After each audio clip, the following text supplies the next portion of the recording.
For those who don't know, there was a shooting yesterday involving the people involved in the YouTube channel Skeptic Feminist.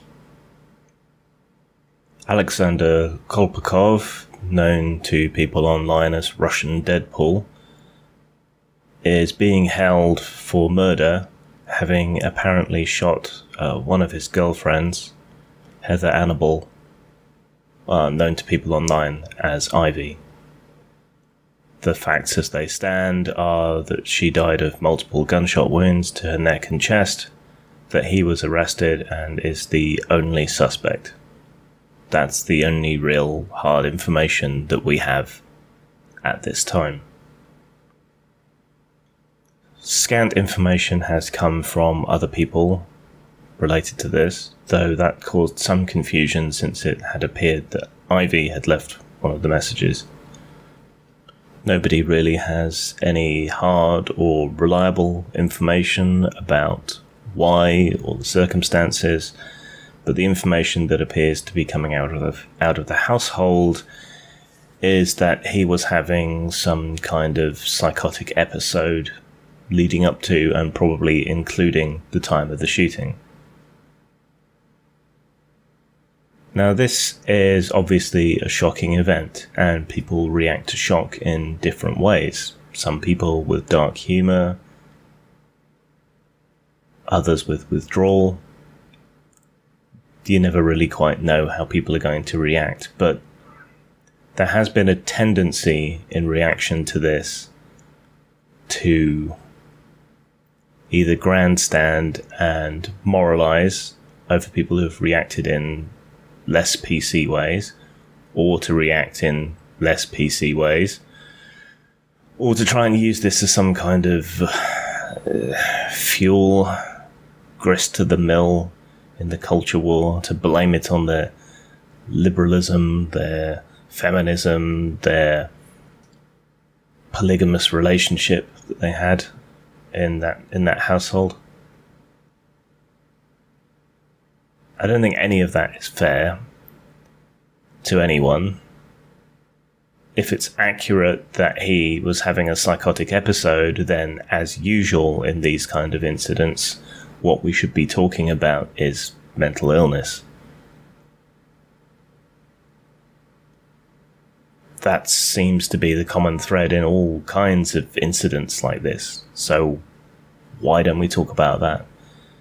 I got caught up in trying to figure out what was going on and made mistakes because it seemed like Ivy had posted online and was okay. So that led me to the conclusion that it was Athena initially who'd been killed, another member of the household, and then some third party that wasn't anything to do with them. I was wrong. There's a lesson there that we should do what we usually try to do and wait for better information and not speculate quite so much. But it's just sad to see people trying to use this one way or the other.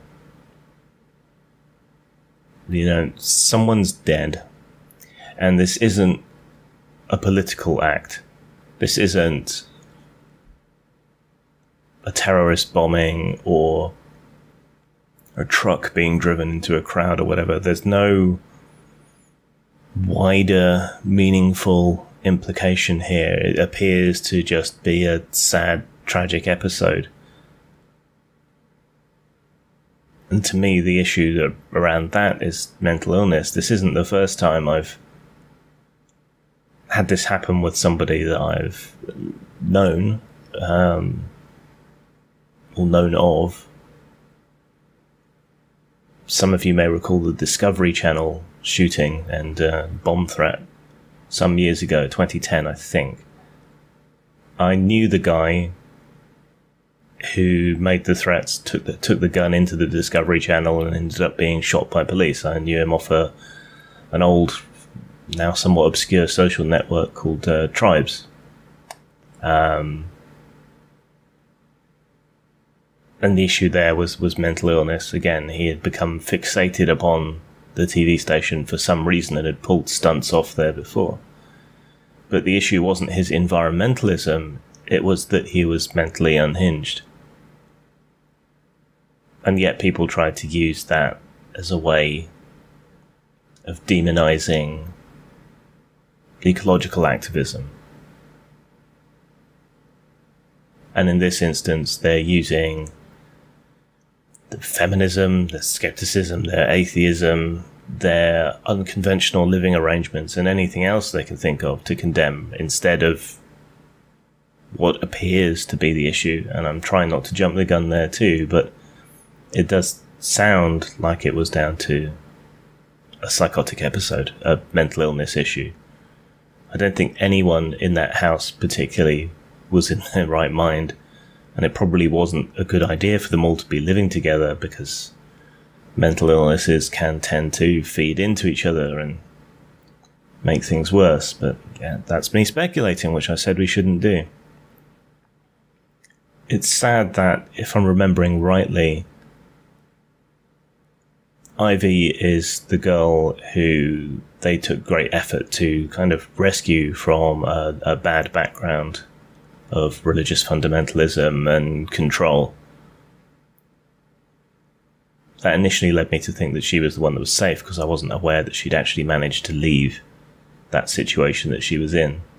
So to get out of that, and then to have her life ended like this, if I'm remembering that right, that's particularly tragic.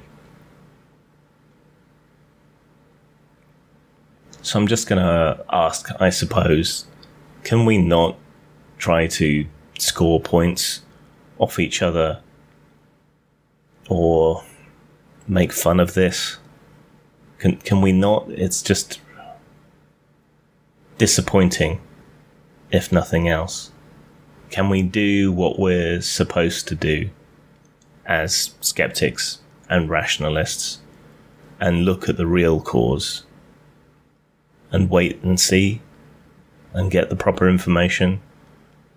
And can we just try and be empathetic towards each other and to the people who are hurt after this? Thanks.